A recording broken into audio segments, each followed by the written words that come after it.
मुंशी प्रेमचंद की कहानी निमंत्रण। पंडित मोटेराम शास्त्री ने अंदर जाकर अपने विशाल उदर पर हाथ फेरते हुए ये पद पंचम स्वर में गाया। अजगर करे न चाकरी, पंछी करे न काम, दास मलूका कह गए, सबके दाता राम।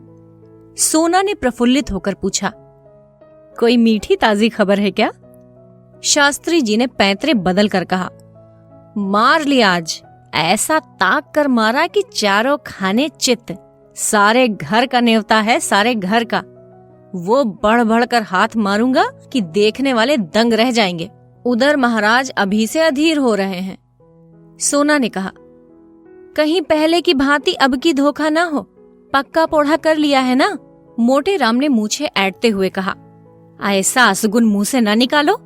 बड़े जब तब के बाद ये शुभ दिन आया है, जो तैयारियां करनी हो कर लो। सोना, वो तो करूंगी ही, क्या इतना भी नहीं जानती? जन्म भर घास थोड़े ही खोदती रही हूँ, मगर है घर भर का ना। मोटेराम, अब और कैसे कहूँ, पूरे घर भर का है। इसका अर्थ समझ में ना आया हो तो मुझसे पूछो। विद्वानों की बात समझना सबका काम नहीं। अगर उनकी बात सभी समझ लें तो उनकी विद्वता का महत्व ही क्या रहे? बताओ, समझी? मैं इस समय बहुत ही सरल भाषा में बोल रहा हूँ, मगर तुम नहीं समझ सकी। बताओ, विद्वता किसे कहते हैं? अच्छा, महत्व ही का अर्थ बताओ। घर भर का निमंत्रण देना क्या दिल लगी है? हाँ, ऐसे अवसर पर विद्वान लोग राजनीति से काम लेते हैं और उसका आशय वही निकालते हैं जो अपने अनुकूल हो। मुरादापुर की रानी साहिबा 7 ब्राह्मणों को इच्छापूर्ण भोजन कराना चाहती हैं। कौन कौन महाशय मेरे साथ जाएंगे, ये निर्णय करना मेरा काम है।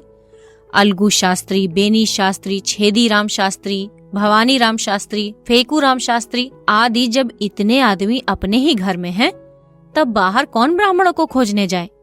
और 7वां कौन? बुद्धि दौड़ाओ, एक पत्तल घर लेते आना। फिर वही बात की जिसमें बदनामी हो।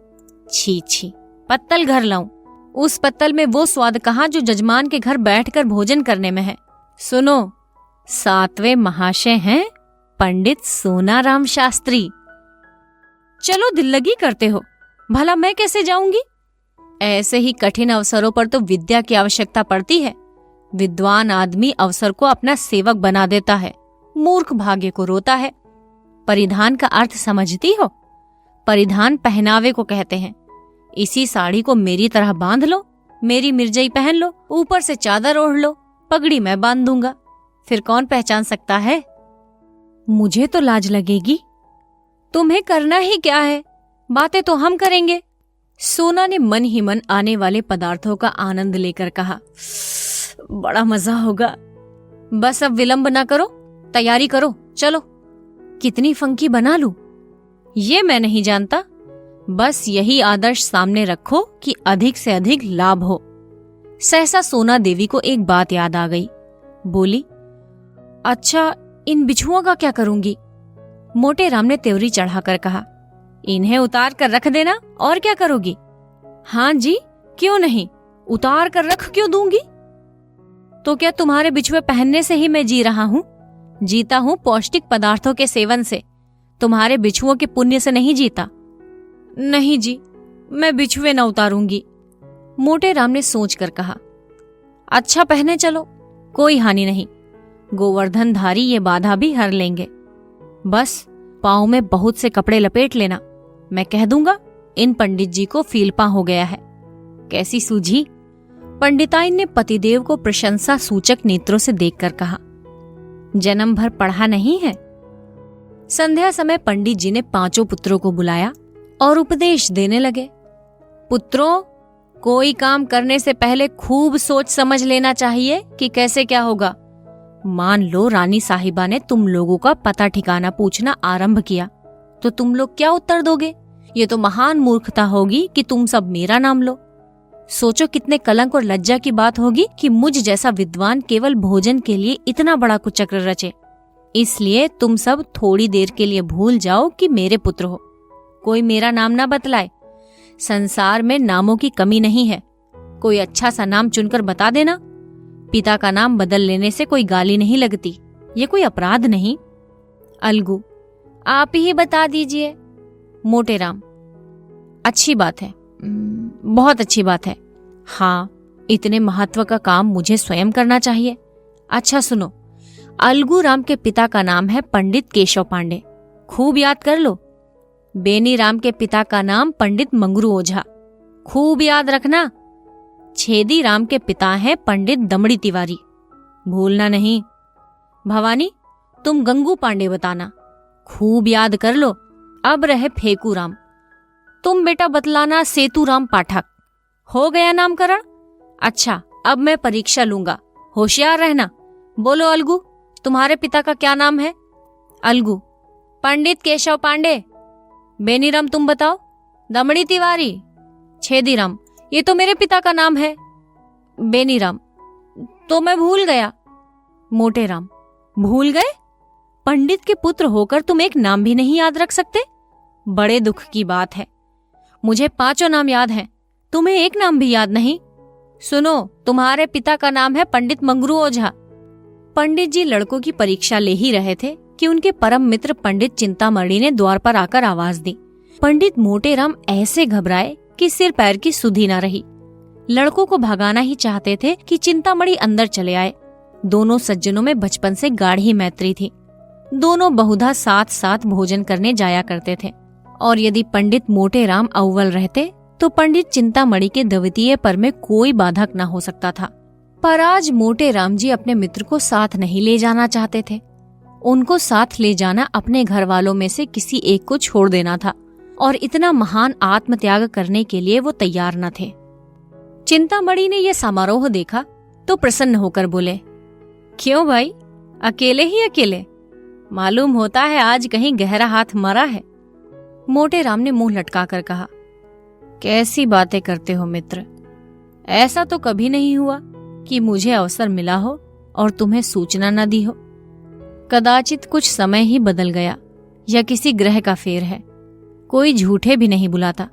पंडित चिंतामणि ने अविश्वास के भाव से कहा, कोई न कोई बात तो मित्र अवश्य है, नहीं तो ये बालक क्यों जमा है? मोटेराम: तुम्हारी इन्हीं बातों पर मुझे क्रोध आता है। लड़कों की परीक्षा ले रहा हूं, ब्राह्मण के लड़के हैं, 4 अक्षर पढ़े बिना इनको कौन पूछेगा? चिंतामणि को अब भी विश्वास न आया। उन्होंने सोचा, लड़कों से ही इस बात का पता लग सकता है। फेकू राम सबसे छोटा था, उसी से पूछा, क्या पढ़ रहे हो बेटा, हमें भी सुनाओ।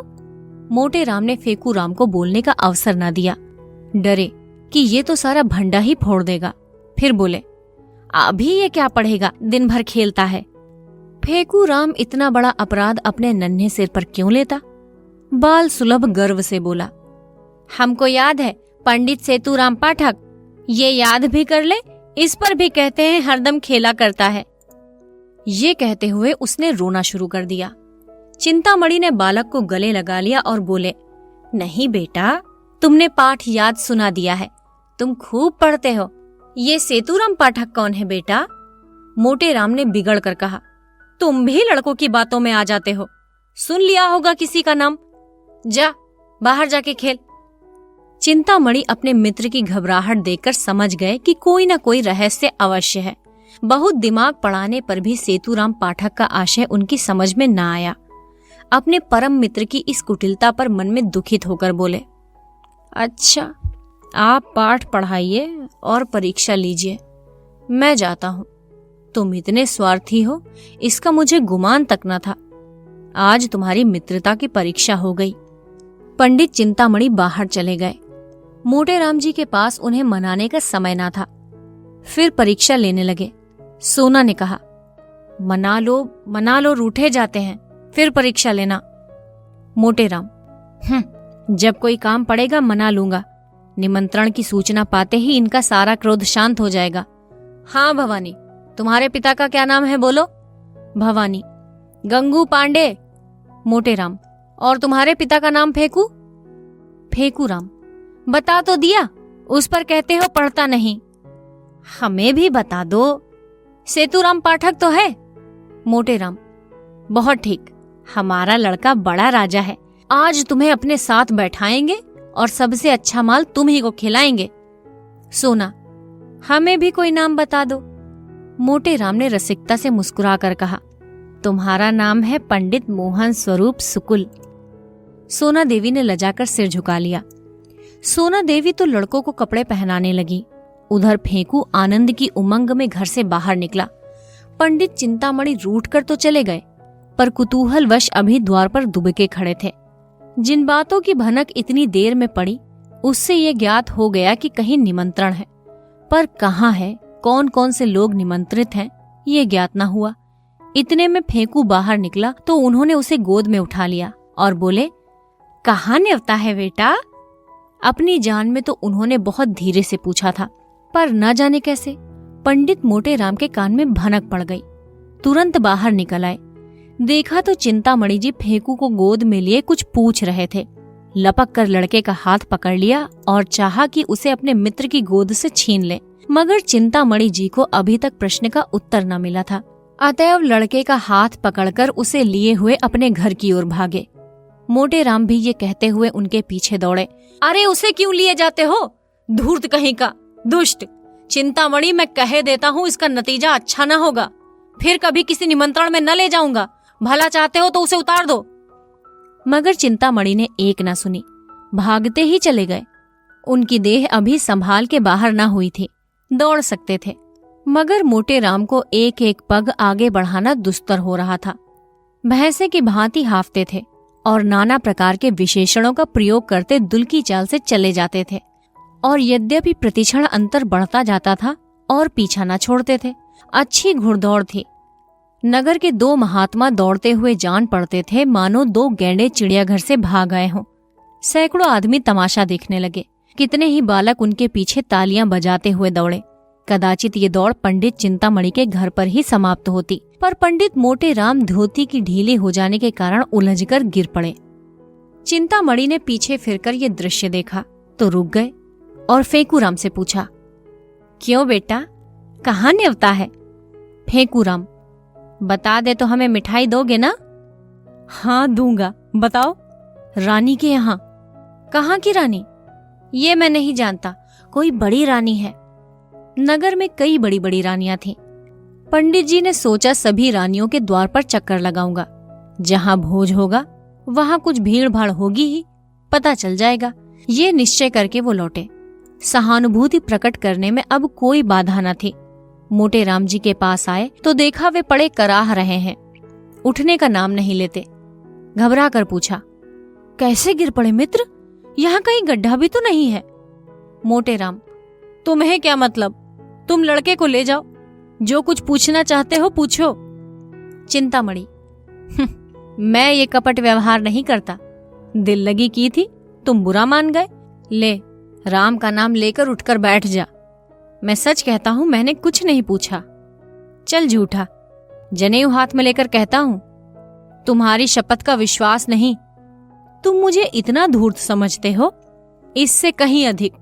तुम गंगा में डूबकर शपथ खाओ तो भी मुझे विश्वास ना आए। दूसरा ये बात कहता तो मुंह उखाड़ लेता। तो फिर आ जाओ, पहले पंडिताइन से पूछाओ। मोटे राम ये व्यंग्य न सह सके, चट उठ बैठे और पंडित चिंतामणि का हाथ पकड़ लिया। दोनों मित्र में मल्ल युद्ध होने लगा। दोनों हनुमान जी की स्तुति कर रहे थे और उतने जोर से गरज गरज कर मानो सिन्न दहाड़ रहे हों। बस ऐसा जान पड़ता था मानो दो पीपे आपस में टकरा रहे हों। मोटे राम, महाबली विक्रम बजरंग बली, भूत पिशाच निकट नहीं आवे। जय जय जय हनुमान गोसाई, प्रभु रखिए लाज हमारी। मोटे राम ने बिगड़ कर बोला, ये हनुमान चालीसा में नहीं है, ये हमने स्वयं रचा है। क्या तुम्हारी तरह की ये रटंत विद्या है? जितना कहा उतना रच दें। मोटे राम, अबे हम रचने पर आ जाएं तो एक दिन में 1,00,000 स्तुतियां रच डालें, किंतु इतना अवकाश किसे है? दोनों महाशय अलग खड़े होकर अपने अपने रचना कौशल की डींगे मार रहे थे। मल्ल युद्ध शास्त्रार्थ का रूप धारण करने लगा, जो विद्वानों के लिए उचित है। इतने में किसी ने चिंतामणि के घर जाकर कह दिया कि पंडित मोटे राम और चिंतामणि में बड़ी लड़ाई हो रही है। चिंतामणि 3 महिलाओं के स्वामी थे, कुलीन ब्राह्मण थे, पूरे 20 बिस्वे। उस पर विद्वान भी उच्च कोटि के, दूर दूर तक यजमानी मिलती थी। ऐसे पुरुषों को सब अधिकार है, कन्या के साथ साथ जब प्रचुर दक्षिणा भी मिलती हो तब कैसे इनकार किया जाए। इन 3 महिलाओं का सारे मोहल्ले में आतंक छाया हुआ था। पंडित जी ने उनके नाम बहुत ही रसीले रखे थे। बड़ी स्त्री को इमरती, मंझली को गुलाब जामुन और छोटी को मोहन भोग कहते थे। पर मोहल्ले वालों के लिए तीनों महिलाएं त्रैताप से कम न थीं। घर में नित्य आंसुओं की नदी बहती। खून की नदी तो पंडित जी ने भी कभी नहीं बहाई, अधिक से अधिक शब्दों की ही नदी बहाई थी। पर मजाल न थी कि बाहर का आदमी किसी को कुछ कह जाए। संकट के समय तीनों एक हो जाती थीं। ये पंडित जी के नीति चातुर्य का सुफल था। ज्यों ही खबर मिली कि पंडित चिंतामणि पर संकट पड़ा हुआ है, तीनों त्रिदोष की भांति कुपित होकर घर से निकली और उनमें से जो अन्य दोनों जैसी मोटी नहीं थी, सबसे पहले समर भूमि में जा पहुंची। पंडित मोटे राम ने उसे आते देखा तो समझ गए कि अब कुशल नहीं। अपना हाथ छुड़ाकर बगटुट भागे, पीछे फिरकर भी न देखा। चिंतामणि ने बहुत ललकारा पर पंडित मोटे राम के कदम न रुके। चिंतामणि, अजी आगे क्यों? ठहरो, कुछ मजा तो चखते जाओ। मैं हार गया भाई, हार गया। अजी कुछ दक्षिणा तो लेते जाओ, मोटे राम ने भागते हुए कहा। दया करो भाई, दया करो। 8 बजते बजते पंडित मोटे राम ने स्नान और पूजा करके कहा, अब विलंब नहीं करना चाहिए। फंकी तैयार है ना? फंकी लिए तो कब से बैठी हूँ। तुम्हें तो जैसे किसी बात की सुधि ही नहीं रहती। रात को कौन देखता है कि कितनी देर तक पूजा करते हो। मैं तुमसे 1 नहीं 1000 बार कह चुका हूँ कि मेरे काम में मत बोला करो। तुम नहीं समझ सकती कि मैंने इतना विलंब क्यों किया। तुम्हें ईश्वर ने इतनी बुद्धि ही नहीं दी। जल्दी जाने से अपमान होता है। यजमान समझता है लोभी हैं, भुक्खड़ हैं, इसलिए चतुर लोग विलंब किया करते हैं, जिससे यजमान समझे कि पंडित जी को इसकी सुधि ही नहीं है। भूल गए होंगे, बुलाने को आदमी भेजें। इस प्रकार जाने में जो मान महत्व है वो मरभूखों की तरह जाने में क्या कभी हो सकता है। मैं बुलाने की प्रतीक्षा कर रहा हूँ, कोई ना कोई आता ही होगा। लाओ थोड़ी फंकी। बालकों को खिला दी है ना? उन्हें तो मैंने सांझ ही को खिला दी थी। कोई सोया तो नहीं? आज भला कौन सोएगा? सब भूख भूख चिल्ला रहे थे तो मैंने 1 पैसे का चबैना मंगवा दिया। सब के सब ऊपर बैठे खा रहे हैं। सुनते नहीं हो, मारपीट हो रही है। मोटे राम ने दांत पीस कर कहा, जी चाहता है तुम्हारी गर्दन पकड़े ऐंठ दूं। भला इस बेला में चबैना मंगाने का क्या काम था? चबैना खा लेंगे तो वहां क्या तुम्हारा सिर खाएंगे? छी छी छी छी, जरा भी बुद्धि नहीं है। सोना ने अपना अपराध स्वीकार करते हुए कहा, हाँ भूल तो हुई, पर सबके सब इतना कोलाहल मचाए हुए थे कि सुना नहीं जाता था। मोटे राम, रोते ही थे ना, रोने देती। रोने से उनका पेट न भरता बल्कि और भूख खुल जाती। सहसा एक आदमी ने बाहर से आवाज दी, पंडित जी, ओ पंडित जी, महारानी बुला रही हैं और लोगों को लेकर जल्दी चलो। पंडित जी ने पत्नी की ओर गर्व से देखकर कहा, देखा, इसे निमंत्रण कहते हैं। अब तैयारी करनी चाहिए। बाहर आकर पंडित जी ने इस आदमी से कहा, तुम एक क्षण न आते तो मैं कथा सुनाने चला गया होता। मुझे तो बिल्कुल याद ही ना थी। चलो, हम बहुत शीघ्र आते हैं। 9 बजते बजते पंडित मोटे राम बाल गोपाल सहित रानी साहिबा के द्वार पर पहुंचे। रानी बड़ी विशालकाय एवं तेजस्वी महिला थी। इस समय भी वो तकिया लगाए तख्त पर बैठी हुई थी। 2 आदमी हाथ बांधे पीछे खड़े थे। बिजली का पंखा चल रहा था। पंडित जी को देखते ही रानी ने तख्त से उठकर चरण स्पर्श किया और बालक मंडल को देखकर मुस्कुराती हुई बोली, इन बच्चों को आप कहाँ से पकड़ लाए? मोटे राम, क्या करता, सारा नगर छान मारा, किसी पंडित ने आना स्वीकार न किया। कोई किसी के यहाँ निमंत्रित है, कोई किसी के यहाँ। तब तो मैं बहुत चकराया। अंत में मैंने उनसे कहा, अच्छा आप नहीं चलते तो हरी इच्छा, लेकिन ऐसा कीजिए कि मुझे लज्जित ना होना पड़े। तब जबरदस्ती प्रत्येक घर से जो बालक मिला उसे पकड़ लाया। क्यों फेकूराम, तुम्हारे पिता का क्या नाम है? फेकूराम ने गर्व से कहा, पंडित सेतुराम पाठक। रानी, लड़का तो बड़ा होनहार है। और बालकों को भी उत्कंठा हो रही थी कि हमारी भी परीक्षा ली जाए। लेकिन जब पंडित जी ने उनसे कोई प्रश्न न किया और उधर रानी ने फेकूराम की प्रशंसा कर दी, तब तो वो अधीर हो उठे। भवानी बोला, मेरे पिता का नाम है पंडित गंगू पांडे। छेदी बोला, मेरे पिता का नाम है दमड़ी तिवारी। बेनीराम ने कहा, मेरे पिता का नाम है पंडित मंगरू ओझा। अलगूराम समझदार था, चुपचाप खड़ा रहा। रानी ने उससे पूछा, तुम्हारे पिता का नाम क्या है? अलगू को इस वक्त पिता का निर्दिष्ट नाम याद ना आया, ना यही सूझा कि कोई नाम ले ले। हतबुद्धि सा खड़ा रहा। पंडित मोटे राम ने जब उसकी ओर दांत पीस कर देखा, तब रहा सहा हवास भी गायब हो गया। फेकू राम ने कहा, हम बता दें, भैया भूल गए। रानी ने आश्चर्य से कहा, क्या अपने पिता का नाम भूल गया? ये तो विचित्र बात देखी। मोटे राम ने अलगू के पास जाकर कहा, कैसे है कैसे? अलगू राम बोल उठा, केशव पांडे। रानी, अब तक क्यों चुप था? मोटे राम, कुछ ऊंचा सुनता है सरकार। रानी, मैंने सामान तो बहुत मंगवाया है, सब खराब होगा, लड़के क्या खाएंगे? मोटे राम, सरकार इन्हें बालक न समझे, इनमें जो सबसे छोटा है ये 2 पत्तल खाकर उठेगा। जब सामने पत्तलें पड़ गईं और भंडारी चांदी की थालों में एक से एक उत्तम पदार्थ ला लाकर परोसने लगा, तब पंडित मोटे राम जी की आंखें खुल गईं। उन्हें आए दिन निमंत्रण मिलते रहते थे, पर ऐसे अनुपम पदार्थ कभी सामने न आए थे। घी की ऐसी सौंधी सुगंध उन्हें कभी न मिली थी। प्रत्येक वस्तु से केवड़े और गुलाब की लपटें उड़ रही थी। घी टपक रहा था। पंडित जी ने सोचा, ऐसे पदार्थों से कभी पेट भर सकता है? मनो खा जाऊं फिर भी और खाने को जी चाहे। देवतागण इनसे उत्तम और कौन से पदार्थ खाते होंगे? इनसे उत्तम पदार्थों की तो कल्पना भी नहीं हो सकती। पंडित जी को इस वक्त अपने परम मित्र पंडित चिंतामणि की याद आई। अगर वो होते तो रंग जम जाता, उनके बिना रंग फीका रहेगा। यहाँ दूसरा कौन है जिससे लांग डांग करूं? लड़के तो 2 पत्तलों में चैं बोल जाएंगे। सोना कुछ साथ देगी, मगर कब तक? चिंतामणि के बिना रंग न गठेगा। वे मुझे ललकारेंगे, मैं उन्हें ललकारूंगा। उस उमंग में पत्तलों की कौन गिनती? हमारी देखा देखी लड़के भी डट जाएंगे। ओहो, बड़ी भूल हो गई। ये ख्याल मुझे पहले ना आया। रानी साहिबा से कहूं तो बुरा तो न मानेंगी। जो कुछ हो, एक बार जोर तो लगाना ही चाहिए। तुरंत खड़े होकर रानी साहिबा से बोले, सरकार आज्ञा हो तो कुछ कहूं? कहिए महाराज, कहिए। क्या किसी वस्तु की कमी रह गई है? नहीं सरकार, किसी बात की कमी नहीं। ऐसे उत्तम पदार्थ मैंने कभी देखे भी ना थे। सारे नगर में आपकी कीर्ति फैल जाएगी। मेरे एक परम मित्र पंडित चिंतामणि हैं, आज्ञा हो तो उन्हें भी बुला लो। बड़े विद्वान कर्मनिष्ठ ब्राह्मण हैं। उनके जोड़ का इस नगर में दूसरा नहीं है। मैं उन्हें निमंत्रण देना भूल गया, अभी सुधी आई। आपकी इच्छा हो तो बुला लीजिए, मगर आने जाने में देर होगी और भोजन परोस दिया गया है।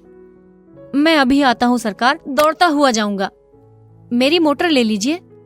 पंडित जी चलने को तैयार हुए, तब सोना ने कहा, तुम्हें आज क्या हो गया है? उसे क्यों बुलाने जा रहे हो? कोई साथ देने वाला भी तो चाहिए। मैं क्या तुमसे दब जाती? पंडित जी ने मुस्कुराकर कहा, तुम जानती नहीं, घर की बात और है, दंगल की बात और। पुराना खिलाड़ी मैदान में जाकर जितना नाम करेगा, उतना नया पट्टा नहीं कर सकता। बहुत बल का काम नहीं, साहस का काम है। बस यहां भी वही हाल समझो। झंडे गाड़ दूंगा, समझ लेना। कहीं लड़के सो जाएं तो और भूख खुल जाएगी। जगह तो मैं लूंगा, देख लेना। आज वो तुम्हें पछाड़ देगा। उनके पेट में तो शनीचर है। मोटे राम, बुद्धि की सर्वत्र प्रधानता रहती है। ये ना समझो कि भोजन करने की कोई विद्या ही नहीं। इसका भी एक शास्त्र है, जिसे मथुरा के शनिचरानंद महाराज ने रचा है। चतुर आदमी थोड़ी सी जगह में गृहस्थी का सब सामान रख लेता है। अनाड़ी बहुत सी जगह में भी यही सोचता है कि कौन सी वस्तु कहाँ रखूं। गंवार आदमी पहले से ही हबक हबक कर खाने लगता है और चट एक लोटा पानी पीकर अफर जाता है। चतुर आदमी बड़ी सावधानी से खाता है। उसको कौर नीचे उतारने के लिए पानी की आवश्यकता नहीं पड़ती। देर तक भोजन करते रहने से वो सुपाच्य भी हो जाता है। चिंतामणि मेरे सामने क्या ठहरेगा? चिंतामणि अपने आंगन में उदास बैठे थे। जिस प्राणी को वो अपना परम हितैषी समझते थे, जिसके लिए वो अपने प्राण तक देने को तैयार रहते थे, स्वार्थ के आगे कौन किसको पूछता है? उस अमूल्य पदार्थों की कल्पना करके चिंतामणि के मुंह से लार टपक पड़ती थी। अब सामने पत्तल आ गई होंगी। अब थालों में इमरतियां लिए भंडारी जी आए होंगे। ओहो, कितने सुंदर कोमल कुरकुरी रसीली इमरतियां होंगी। अब बेसन के लड्डू होंगे, मुंह में रखते ही घुल जाते होंगे, जीभ भी न डुलानी पड़ती होगी। आह, अब मोहन भोग आया होगा। हाय रे दुर्भाग्य, मैं यहाँ पड़ा सड़ रहा हूं और वहां ये बाहर। बड़े निर्दयी हो मोटेराम, तुमसे इस निष्ठुरता की आशा न थी। इमरती देवी बोली, तुम इतना दिल छोटा क्यों करते हो? पितृपक्ष तो आ ही रहा है, ऐसे ऐसे न जाने कितने आएंगे। चिंतामणि आज किसी अभागे का मुंह देखकर उठा था। लाओ तो पत्रा देखूं, कैसा मुहूर्त है। अब नहीं रहा जाता, सारा नगर छान डालूंगा, कहीं तो पता चलेगा। नासिका तो दाहिनी चल रही है। एकाएक मोटर की आवाज आई। उसके प्रकाश से पंडित जी का सारा घर जगमगा उठा। वे खिड़की से झांकने लगे तो मोटेराम को उतरते देखा। एक लंबी सांस लेकर चारपाई पर गिर पड़े। मन में कहा, दुष्ट भोजन करके अब यहां मुझसे बखान करने आया है। अमरती देवी ने पूछा, कौन है दाढ़ीजार, इतनी रात को जगावत है? हम हैं हम, गाली न दो। अरे दूर मुंह झौसे, तय है कौन? कहते हैं हम, को है तय? कौन हंस? अरे हमारी बोली नहीं पहचानती हो? खूब पहचान लो, हम हैं तुम्हारे देवर। ए दूर, तोरे मुंह में आग लगे, तोर लहास उठे। हमार देवर बनत है दाढ़ी जार।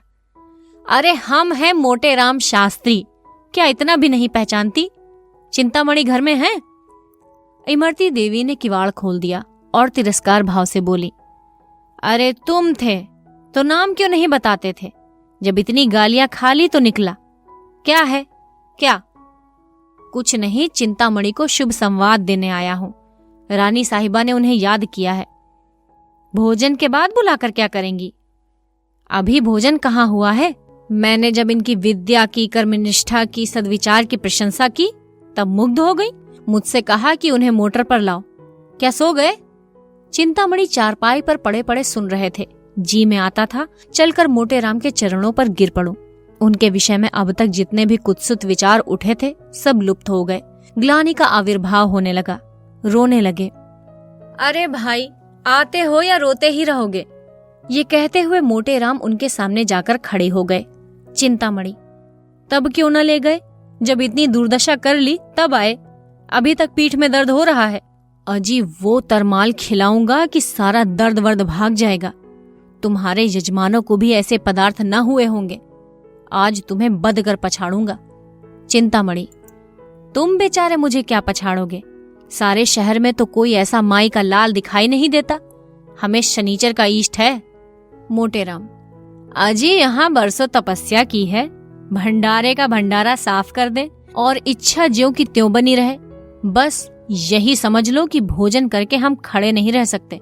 चलना तो दूर की बात है, गाड़ी पर लद कर आते हैं। चिंतामणि, तो ये कौन सी बड़ी बात है? यहाँ तो टिकटी पर उठा कर लाए जाते हैं। ऐसी ऐसी डकारे लेते हैं कि जान पड़ता है बम गोला छूट रहा है। एक बार खुफिया पुलिस ने बम गोले के संदेह में घर की तलाशी तक ली थी। मोटेराम, झूठ बोलते हो, कोई इस तरह नहीं डकार सकता। चिंतामणि, अच्छा तो आकर सुन लेना, डर कर भाग न जाओ तो सही। एक क्षण में दोनों मित्र मोटर पर बैठे और मोटर चल पड़ी। रास्ते में पंडित चिंतामणि को शंका हुई कि कहीं ऐसा ना हो कि मैं पंडित मोटेराम का पिछलग्गू समझा जाऊं और मेरा यथेष्ट सम्मान न हो। उधर पंडित मोटेराम को भी ये भय हुआ कि कहीं ये महाशय मेरे प्रतिद्वंदी न बन जाएं और रानी साहिबा पर अपना रंग जमा ले। दोनों अपने अपने मंसूबे बांधने लगे। ज्यों ही मोटर रानी के भवन में पहुंची, दोनों महाशय उतरे। अब मोटेराम चाहते थे कि पहले रानी के पास पहुंच जाऊं और कह दूं कि पंडित को ले आया, और चिंतामणि चाहते थे कि पहले मैं रानी के पास पहुंचूं और अपना रंग जमा दूं। दोनों कदम बढ़ाने लगे। चिंतामणि हल्के होने के कारण जरा आगे बढ़ गए तो पंडित मोटेराम दौड़ने लगे। चिंतामणि भी दौड़ पड़े। घुड़दौड़ सी होने लगी। मालूम होता था कि दोनों गैंडे भागे जा रहे हैं। अंत में मोटेराम ने हाँफते हुए कहा, राजसभा में दौड़ते हुए जाना उचित नहीं है। चिंतामणि, तो तुम धीरे धीरे आओ ना, दौड़ने को कौन कहता है। मोटेराम, जरा रुक जाओ, मेरे पैर में कांटा गड़ गया है। तो निकाल लो, तब तक मैं चलता हूं। मैं ना कहता तो रानी तुम्हें पूछती भी ना। मोटे राम ने बहुत बहाने किए, पर चिंतामणि ने एक न सुनी। भवन में पहुंचे। रानी साहिबा बैठी कुछ लिख रही थी और रह रहकर द्वार की ओर ताक लेती थी कि सहसा पंडित चिंतामणि उनके सामने आ खड़े हुए और यूं स्तुति करने लगे।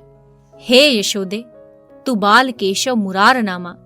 रानी, क्या मतलब? अपना मतलब कहो। चिंतामणि, सरकार को आशीर्वाद देता हूँ। सरकार ने इस दास चिंतामणि को निमंत्रित करके कितना अनुग्रसित किया है, उसका बखान शेषनाग अपनी सहस्त्र जिह्वा द्वारा भी नहीं कर सकते। रानी, तुम्हारा ही नाम चिंतामणि है, वे कहाँ रह गए? पंडित मोटेराम शास्त्री। चिंतामणि, पीछे आ रहा है सरकार, मेरे बराबर आ सकता है भला, मेरा ही तो शिष्य है। रानी, अच्छा तो वे आपके शिष्य हैं? चिंतामणि, मैं अपने मुंह से अपनी बड़ाई नहीं करना चाहता सरकार, विद्वानों को नम्र होना चाहिए, पर जो यथार्थ है वो तो संसार जानता है। सरकार, मैं किसी से वाद विवाद नहीं करता, ये मेरा अनुशीलन नहीं। मेरे शिष्य भी बहुधा मेरे गुरु बन जाते हैं, पर मैं किसी से कुछ नहीं कहता। जो सत्य है वो सभी जानते हैं। इतने में पंडित मोटेराम भी गिरते पड़ते हाँफते हुए आ पहुंचे और ये देखकर कि चिंतामणि भद्रता और सभ्यता की मूर्ति बने खड़े हैं, वे देवोपम शांति के साथ खड़े हो गए। रानी, पंडित चिंतामणि बड़े साधु प्रवृत्ति और विद्वान हैं, आप उनके शिष्य हैं, फिर भी वे आपको अपना शिष्य नहीं कहते। मोटेराम, सरकार, मैं इनका दासानुदास हूँ। चिंतामणि, जगतारिणी, मैं इनकी चरण रज हूँ। मोटेराम, रिपुदल संहारिणी, मैं इनके द्वार का कुकुर हूँ। रानी ने कहा, आप दोनों सज्जन पूज्य हैं, एक से एक बढ़े हुए, चलिए भोजन करिए। सोना रानी बैठी पंडित मोटेराम की राह देख रही थी। पति की इस मित्र भक्ति पर उन्हें बड़ा क्रोध आ रहा था। बड़े लड़कों के विषय में तो कोई चिंता न थी, लेकिन छोटे बच्चों के सो जाने का भय था। उन्हें किस्से कहानियां सुना सुनाकर बहला रही थी कि भंडारी ने आकर कहा, महाराज चलो। दोनों पंडित आसन पर बैठ गए। फिर क्या था, बच्चे कूद कूद कर भोजनशाला में जा पहुंचे। देखा तो दोनों पंडित दो वीरों की भांति आमने सामने डटे बैठे हैं। दोनों अपना अपना पुरुषार्थ दिखाने के लिए अधीर हो रहे थे। चिंतामणि, भंडारी जी, तुम परोसने में बड़ा विलंब करते हो, क्या भीतर जाकर सोने लगते हो? भंडारी, चुपाई मारे बैठे रहो, जौन कुछ होई अब्बे सब आए जाई, घबराए का नहीं होत, तुम्हारे सिवाय और कोई जिवैया नहीं बैठा है। मोटेराम, भैया भोजन करने के पहले कुछ देर सुगंध का स्वाद तो लो।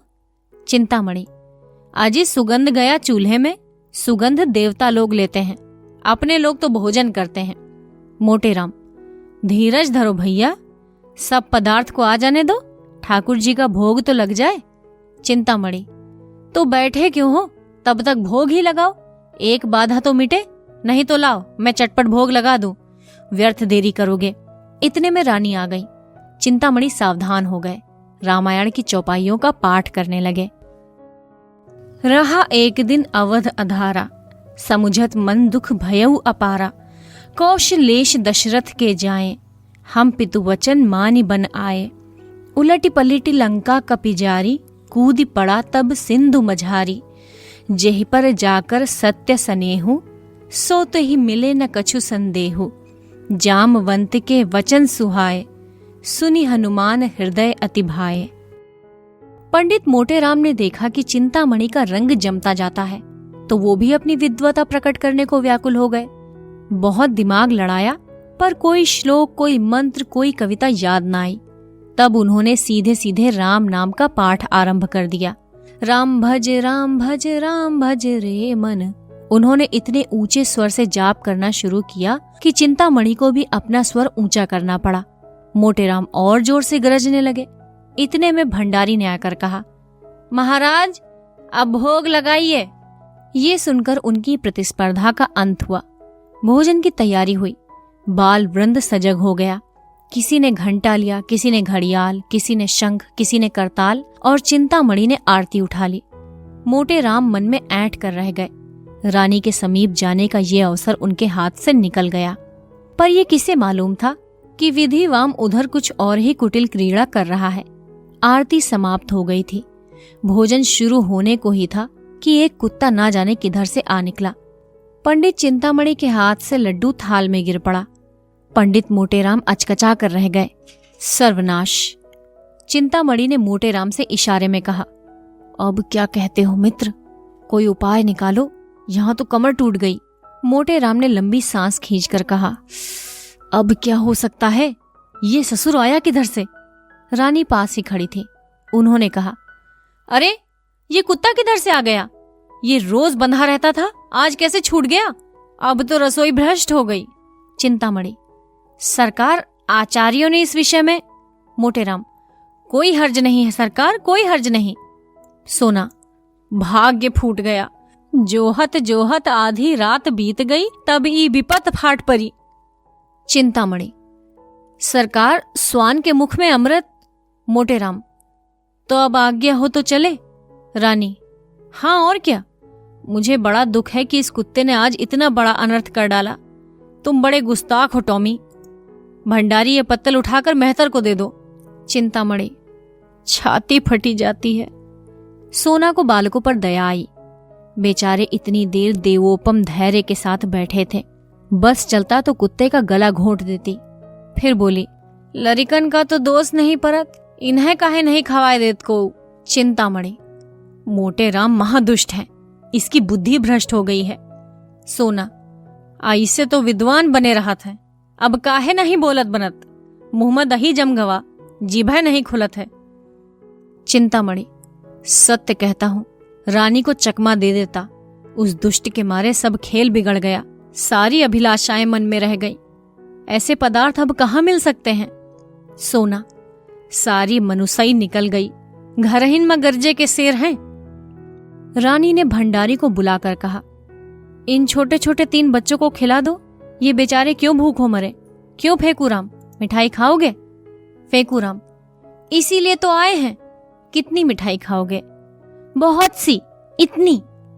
रानी, अच्छी बात है, जितनी खाओगे उतनी मिलेगी, पर जो बात मैं पूछूं वो बतानी पड़ेगी। बताओगे ना? हाँ बताऊंगा, पूछिए। झूठ बोले तो एक भी मिठाई न मिलेगी, समझ गए? फेकूराम, मत दीजिएगा, मैं झूठ बोलूंगा ही नहीं।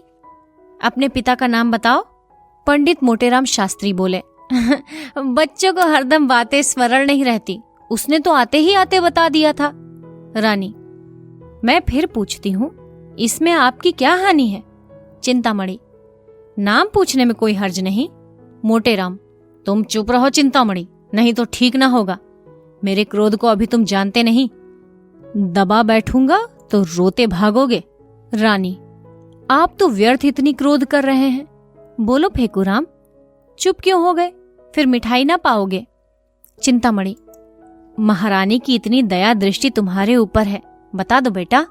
मोटेराम, चिंतामणि, मैं देख रहा हूं तुम्हारे अधीन आए हैं, वो नहीं बताता, तुम्हारा साझा आए वहां से बड़े खैरख्वाह बनने के। सोना, अरे हाँ, लरिकवन का इस सब पवारा से का मतलब? तुमका धर्म परे मिठाई देव, न धर्म परे न देव, ई का है? बाप का नाम बताओ तब मिठाई देव। फेकूराम ने धीरे से नाम लिया। इस पर पंडित जी ने उसे इतने जोर से डांटा कि उसकी आधी बात मुंह में ही रह गई। रानी, क्यों डांटते हो? उसे बोलने क्यों नहीं देते? बोलो बेटा। मोटेराम, आप हमें अपने द्वार पर बुलाकर हमारा अपमान कर रही हैं। चिंतामणि, इसमें अपमान की तो कोई बात ही नहीं है भाई। मोटेराम, अब हम इस द्वार पर कभी ना आएंगे, यहां सत्पुरुषों का अपमान किया जाता है। अलगू, कहिए तो मैं चिंतामणि को एक पटकनी दूं। मोटेराम, नहीं बेटा, दुष्टों को परमात्मा स्वयं दंड देता है। चलो चलो यहां से, अब भूल कर भी यहां ना आएंगे।